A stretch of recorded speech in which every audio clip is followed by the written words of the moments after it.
what you do in life chooses you. You can choose not to do it. You can choose to try to do something safer. Your vocation chooses you. When I really started painting a lot, I had become so obsessed that there was nowhere to move in my home. Paintings were everywhere. They were becoming a part of the furniture. I was eating on them. I found myself looking around at one point in a really bleak winter in New York, and it was just so depressing, and I think I needed color. It's getting kind of pedestrian to me now, the teal. You know what I'd like to do is just start threading in some purple, you know, into these things.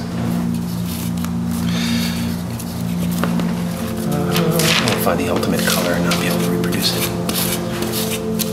You can tell what I love by the color of the paintings. You can tell my inner life by the darkness in some of them, and you can tell what I want from the brightness in some of them. It's 5 a.m.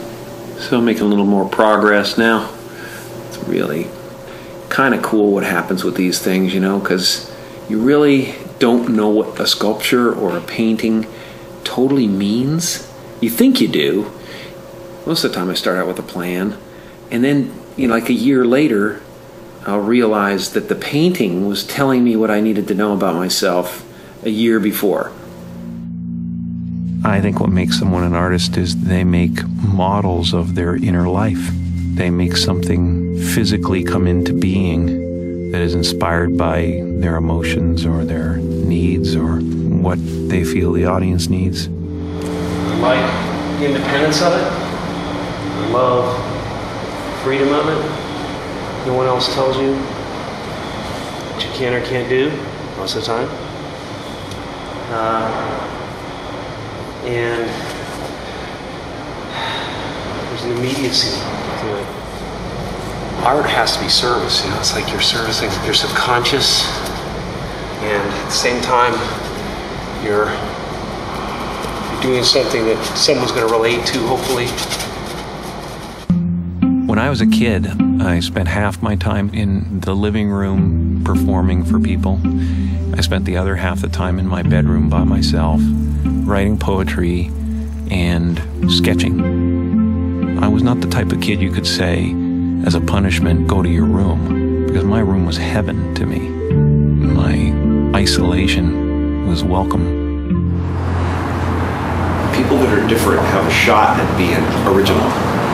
You know, they got motivation too. You know, they got motivation. I sketched all the time, but I didn't do a lot of painting. Suddenly, 6 years ago, at a time when I was trying to heal a broken heart, I decided, well, maybe I'll paint. When your heart is in love, you're floating, weightless. But when you lose that love, you have to re-enter the atmosphere.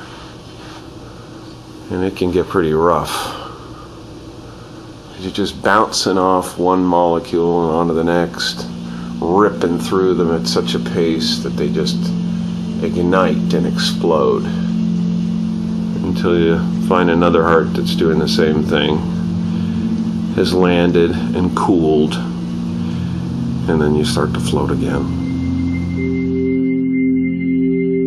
The energy that surrounds Jesus is electric.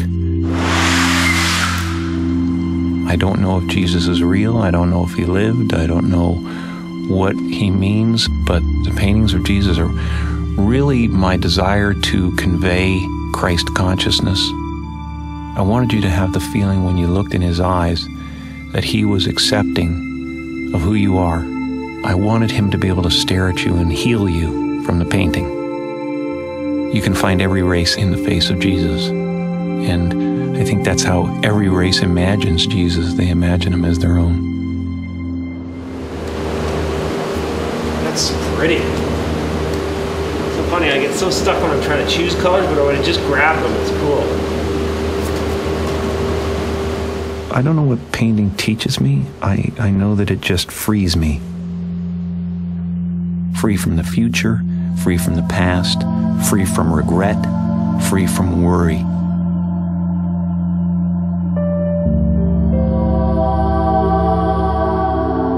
Something inside you is always telling a story. I believe every single thing that you see and hear is talking to you.